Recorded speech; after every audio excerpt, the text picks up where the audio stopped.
میں آپ کی خدمت عالیہ میں ایک حدیث مسند ابی یعلا سے جلد دوم سے صفحہ نمبر 326 سے عرض کرنا چاہتا ہوں۔ آقا کونین صلی اللہ علیہ وسلم کے چچا زاد بھائی حضرت عبداللہ بن عباس رضی اللہ تعالی عنہما اس کے راوی۔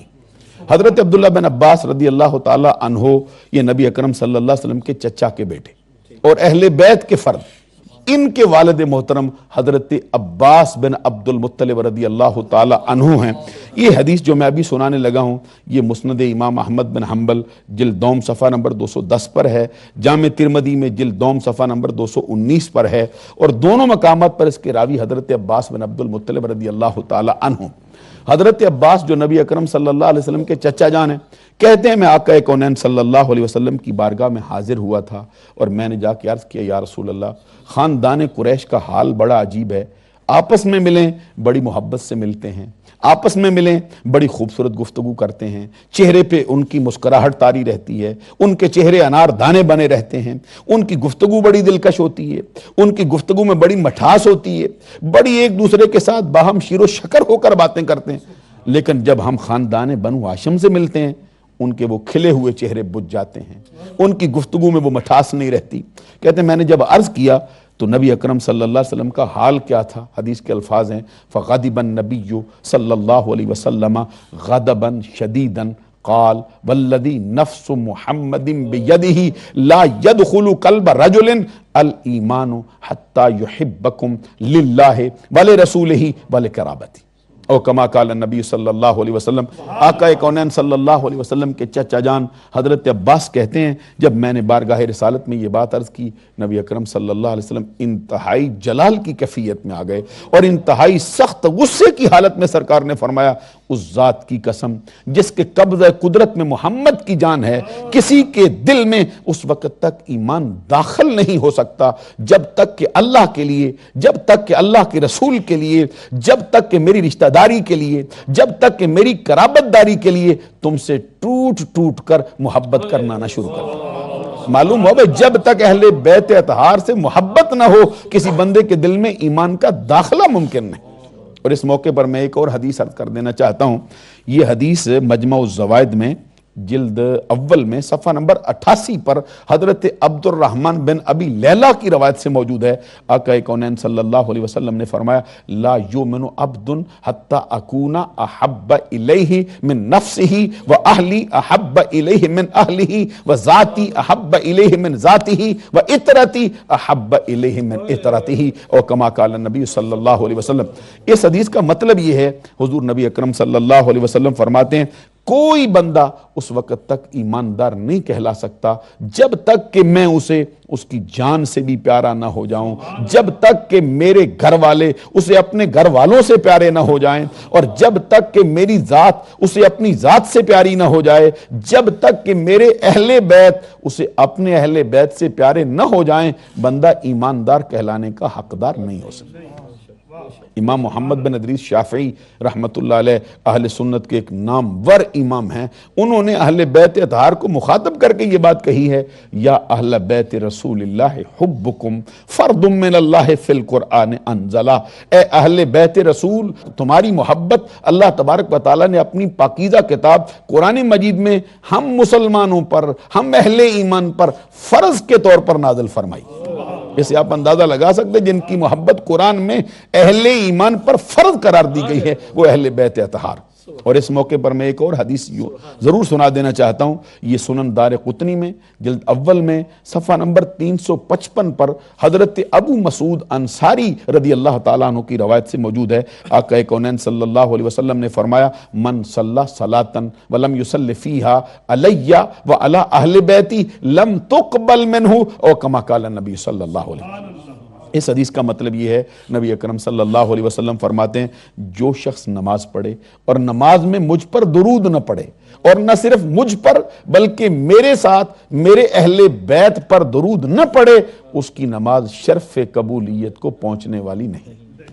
آپ اندازہ لگا سکتے ہیں کہ اہل بیت اطہار کے ساتھ محبت کس قدر ضروری۔ یہ حضرت عباس بن عبد المطلب رضی اللہ تعالیٰ عنہ کے لخت جگر حضرت عبداللہ بن عباس رضی اللہ تعالیٰ عنہما اس حدیث کے راوی ہیں۔ آپ عبداللہ بن عباس بھی اہل بیت ہیں، آپ کے والد محترم حضرت عباس بن عبد المطلب بھی اہل بیت ہیں۔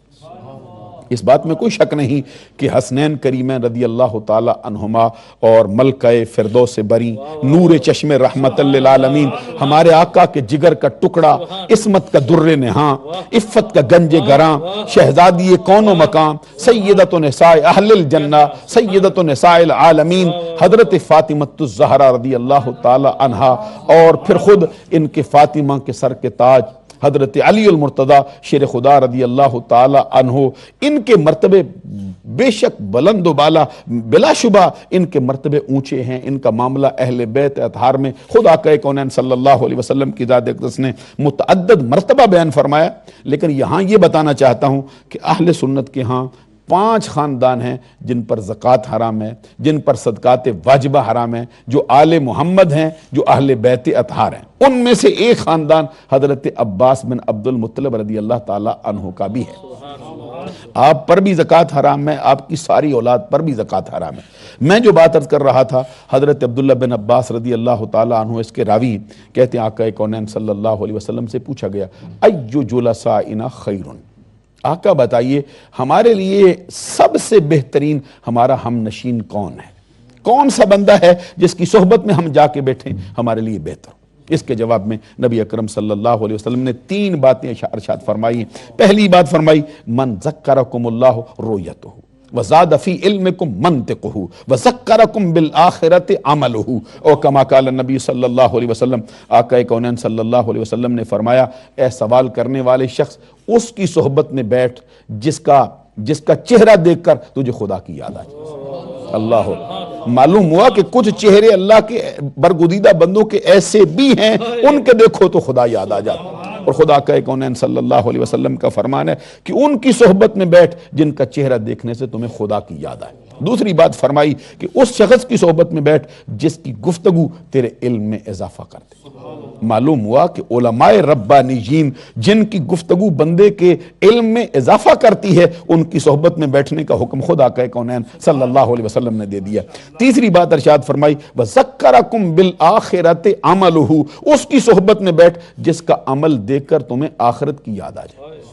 اللہ اکبر۔ معلوم ہوا کہ اللہ کے برگزیدہ بندوں کی محفل میں آنا آقا کونین صلی اللہ علیہ وسلم کو انتہائی پسندیدہ ہے، کیونکہ یہاں پہ تینوں باتیں پائی جاتی ہیں۔ چہرہ دیکھ کر خدا کی یاد آ جاتی ہے، ان کی گفتگو سن کر علم میں اضافہ ہو جاتا ہے، اور ان کے عمل کو دیکھ کر آخرت کی یاد آ جاتی ہے۔ یہ کنز العمال جلد 10 صفحہ نمبر اس کا 229۔ راوی اتفاق سے کون ہے؟ حضرت امام حسن مجتبیٰ رضی اللہ عنہ۔ ابھی آپ تذکرہ سن رہے تھے سیدہ عالم ملکہ فردوس بری کا، حسنین کریمین رضی اللہ تعالی عنہما کا۔ یہ تینوں ہستیاں اکٹھی ہوں تو اعلی حضرت امام احمد رضا کا قلم بھی اٹھتا ہے، اور وہ فرماتے ہیں کیا بات رضا اس چمنستان کرم کی، زہرا ہے کلی جس میں حسین اور حسن پھول۔ اور پھر حضرت امام حسن مجتبیٰ رضی اللہ تعالیٰ عنہ اور جو ان کے دوسرے چھوٹے بھائی ہیں نواسہ رسول، جگر گوشہ بطول، شہزادہ گلگوں قبا، راکب دوش مصطفیٰ، نور نظر حیدر کرار، امام علی مقام، امام عرش مقام، سید الشہداء حضرت امام حسین رضی اللہ تعالیٰ عنہ۔ اب ان دونوں کو ظاہری طور پر دیکھا جائے آقا کونین صلی اللہ علیہ وسلم کی تصویر دکھائی دیتی۔ جامع ترمذی کے اندر حضرت علی شیر خدا کا فرمان موجود ہے الحسن اشبہ برسول اللہ صلی اللہ علیہ وسلم من الصدر الى الراس والحسین اشبہ بالنبی صلی اللہ علیہ وسلم ما کان اسفل من ذالک۔ امام حسن مجتبیٰ اپنے سر کے بالوں سے لے کر اپنے سینے تک یا اپنے ناف تک، اور امام حسین اپنے سینے سے لے کر اپنے پاؤں کے ناخنوں تک، اپنے پورے بدن میں جسم کے ایک ایک رونگٹے میں اپنے نانا مصطفیٰ کی تصویر دکھائی دیا۔ آپ اندازہ لگائیے جن کا ظاہر بھی محمد عربی سے ملتا ہے، ان کے باطن کے فیض پانے کا حال کیا ہوگا۔ اعلی حضرت امام احمد رضا رحمۃ اللہ علیہ نے اسی حدیث کا ترجمہ اپنے الفاظ میں کرتے ہوئے یہ کہا ہے کہ ایک سینہ تک مشابہ، ایک وہاں سے پاؤں تک، حسن سبتین ان کے جاموں میں ہے نیما نور کا، صاف شکل پاک ہے دونوں کے ملنے سے عیاں، خط توام میں لکھا ہے دو ورقہ نور کا۔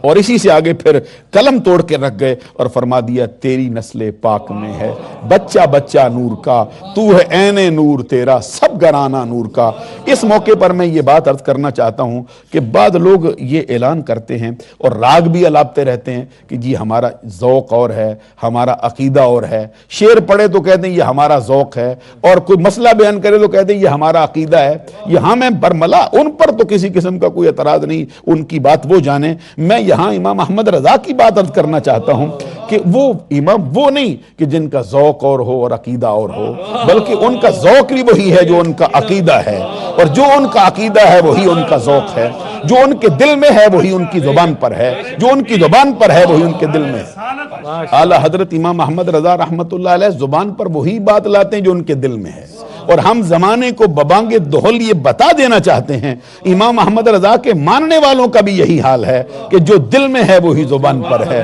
جو زبان پر ہے وہی دل میں سجا رکھا ہے۔ یہ نہیں کہ زبان سے کچھ اور کہتے ہیں دل میں کچھ اور رکھتے ہیں، ہم یہ کہہ دینا چاہتے ہیں یہی ہمارا عقیدہ ہے، یہی ہمارا ذوق ہے۔ تیری نسل پاک میں ہے بچہ بچہ نور کا، تو ہے عین نور تیرا سب گرانہ نور کا۔ اور اسی سے پھر وجد میں ڈوب کے اعلیٰ حضرت نے آگے بھی کہہ دیا کہ نور کی سرکار سے پایا دشالہ نور کا، ہو مبارک ذوالنورین تجھ کو جوڑا نور کا۔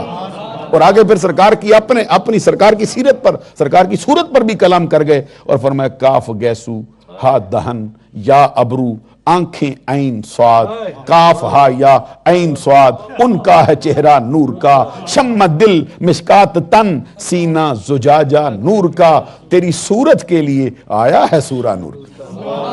تو اب جو حدیث میں سنانا چاہتا ہوں یہ بھی جامع ترمذی سے ہے، اور اتفاق ایسا ہے اس کے راوی حضرت اسامہ بن زید رضی اللہ تعالیٰ۔ یہ اسامہ بن زید رضی اللہ تعالیٰ عنہ کون ہے؟ حضرت زید بن حارثہ رضی اللہ تعالیٰ عنہ کے لخت جگر ہے، اور ان کی ماں کون ہے؟ ام ایمن۔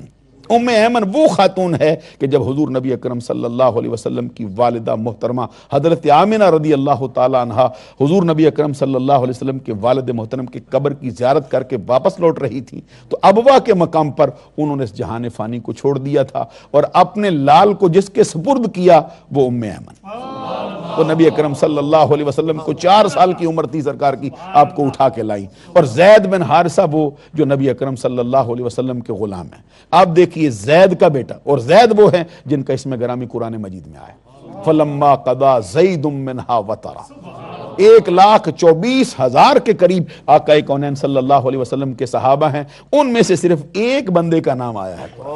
حضرت زید بن حارثہ رضی اللہ تعالیٰ عنہ، اور ان کے مرتبے کا یہ حال ہے۔ حضرت امام بخاری رحمۃ اللہ علیہ اپنی صحیح میں آقا کونین صلی اللہ علیہ وسلم کا فرمان درج کرتے ہیں کہ سرکار نے حضرت زید سے فرمایا انت اخونا و مولانا۔ میں کیسے سمجھا سکتا ہوں؟ آپ کے دل میں شاید یہ بات میں اتار نہ سکوں، شاید میرے پاس وہ حسن تکلم نہ ہو، یا میرے پاس وہ انداز نہ ہو جس سے میں آپ کو یہ بات سمجھا سکوں کہ ایک غلام کو سرکار نے کیا مرتبہ دیا۔ فرمایا انت اخونا و مولانا، اے زید تو میرا بھائی ہے، اے زید تو میرا مولا ہے۔ اللہ اکبر، قربان جائیں یہ الفاظ کیسے ہیں۔ حضور مولا علی شیر خدا رضی اللہ تعالیٰ عنہ سے تو فرمایا نا من کنت مولا ہوں فعلی مولا، جس کا میں مولا ہوں اس کا علی مولا ہے۔ اب حضرت علی شیر خدا سے تو فرمایا جس کا میں اس کا علی۔ اب زید بن حارثہ کا مرتبہ دیکھو، فرمایا انت اخونا و مولانا، اے زید تو میرا بھائی ہے، میرا مولا ہے۔ یہ اسامہ بن زید اسی کا لخت جگر ہے، حضرت زید بن حارثہ رضی اللہ تعالیٰ عنہ، اور اسامہ خود غلام ہے، غلام کا بیٹا ہے۔ حضرت اسامہ بن زید رضی اللہ تعالیٰ عنہ مرتبے کا اندازہ لگاؤ۔ خود حضور مولا علی شیر خدا رضی اللہ تعالیٰ عنہ فرماتے ہیں کہ جب سرکار دو جہاں صلی اللہ علیہ وسلم کی بارگاہ میں ہم سفارش بھیجنا چاہتے تھے کہ کون بندہ ہے جو ہمارا سفارشی بن جائے بارگاہ رسالت میں، تو اسامہ کو بھیجتے تھے۔ حضرت علی شیر خدا رضی اللہ تعالیٰ عنہ کے حوالے سے مطلع القمرین میں امام اہل سنت امام احمد رضا نے لکھا ہے، حضرت علی شیر خدا کہتے ہیں میں نے بارگاہ رسالت میں پوچھا تھا سرکار بتائیے سب سے پیارا کون ہے؟ تو جواب میں سرکار نے فرمایا اسامہ۔ سبحان اللہ، کون؟ سرکار نے، حضرت علی شیر خدا کہتے ہیں میں نے پوچھا سرکار پھر کون ہے؟ تو سرکار نے فرمایا انتا، پھر علی تو ہے۔ یہ ایک روایت کی بات میں آپ کو سنا رہا ہوں۔ حضرت اسامہ رضی اللہ تعالیٰ عنہ کہتے ہیں ایک رات کو مجھے آقا کونین صلی اللہ علیہ وسلم کی بارگاہ اقدس میں کسی کام کے لیے جانا پڑ گیا۔ حضرت اسامہ رضی اللہ تعالیٰ عنہ کہتے ہیں میں کسی کام کے لیے حاضر ہوا، فخرج النبی صلی اللہ علیہ وسلم وہو مشتمل علی شیء لا ادری فلما فرغت من حاجتی قلت ما هذا الذي انت مشتمل علی شیء۔ حضرت اسامہ بن زید رضی اللہ تعالیٰ عنہ کہتے ہیں بارگاہ رسالت میں حاضر ہوا، حضور نبی اکرم صلی اللہ علیہ وسلم آدھی رات کو اپنے دروازے پر میری درخواست پر جلوہ فرما ہوا۔ توجہ طلب ہے یہ بات، لمحہ فکریہ ہے کہ غلاموں کے لیے ساری کائنات کا آقا آدھی رات کو باہر جلوہ فرما، اور حضرت اسامہ کہتے ہیں جس حال میں سرکار تھے نا اسی حالت میں آ گئے، لحاف اوڑے ہوئے، کمبل لیے ہوئے، اور کہتے ہیں میں دیکھتا تھا سرکار کی دائیں بائیں بغل میں کوئی شے ہے جس کو میں جانتا نہیں تھا بھئی کیا شے ہے جو سرکار کی دائیں بغل میں ہے، کیا شے ہے جو سرکار کی بائیں بغل میں ہے۔ حضرت اسامہ رضی اللہ تعالیٰ عنہ کہتے ہیں فلما فرغت من حاجتی، جب میں اپنے کام سے فارغ ہوا تو میں نے سرکار کی بارگاہ میں عرض کیا ما ھذا الذی انت مشتمل علی شیء، آقا بتائیے یہ دائیں بائیں بغل میں کیا ہے؟ میں نے کہا اسامہ تیری جرت پر بھی قربان جائیں، تیرے مقدر کی عظمت پر بھی قربان جائیں، تو بارگاہ رسالت میں اتنا بھی عرض کر لیتا آقا بتائیے یہ کیا ہے؟ کہتے ہیں میری درخواست کو سرکار نے شرف قبولیت بخشا تو کیا کیا؟ کہتے ہیں فکشفہ، حضور نبی اکرم صلی اللہ علیہ وسلم نے اپنے کمبل کو یا اپنے لحاف کو پیچھے پھینکا، دیکھتا کیا ہوں الحسن والحسین والا، کہتے سرکار کے ایک زانو پہ امام حسن جلوہ فرما تھے، دوسرے زانو پہ امام حسین جلوہ فرما تھے۔ حضور نبی اکرم صلی اللہ علیہ وسلم جیسی حالت میں اندر تھے ویسی ہی حالت میں ان کو لے کے باہر آ گئے۔ معلوم ہوا کہ یہ ہستیاں ایسی ہیں جن کو سرکار خلوت میں بھی اپنے ساتھ رکھتے ہیں، جلوت میں بھی اپنے ساتھ رکھتے ہیں، تنہائی میں بھی اپنے ساتھ رکھتے ہیں، انجمن میں بھی اپنے ساتھ رکھتے ہیں۔ حضرت اسامہ کہتے ہیں پھر سرکار نے مجھے مخاطب کیا، فرمایا ھذان ابنایا وابنا ابنتی، اے اسامہ یہ دونوں میرے بیٹے ہیں، اس لیے کہ میری پیاری لخت جگر سید عالم فاطمۃ الزہرا کے بیٹے ہیں۔ اور اس کے بعد سرکار دو جہاں صلی اللہ علیہ وسلم نے دعا کے لیے اللہ کی بارگاہ میں عرض کیا اللہم انی احبہما فاحبہما واحب من یحبہما، اے اللہ تبارک و تعالی میں ان دونوں سے بہت پیار کرتا ہوں، یہ دونوں شہزادے مجھے بڑے پیارے ہیں، تیری بارگاہ میں عرض کرتا ہوں تو بھی ان سے پیار کر، اور نہ صرف ان سے کر بلکہ قیامت تک آنے والا جو بندہ اپنے سینے میں ان کی محبت رکھے تو اس سے بھی پیار کر۔ معلوم ہوا کہ حسنین کریمین سے محبت کرنے والا رب کا محبوب بن جاتا ہے۔ معلوم ہوا کہ یہ ہستیاں ایسی ہیں کہ جو بندہ ان کے دامن سے وابستہ ہو وہ رب ذوالجلال کا محبوب بن جاتا ہے۔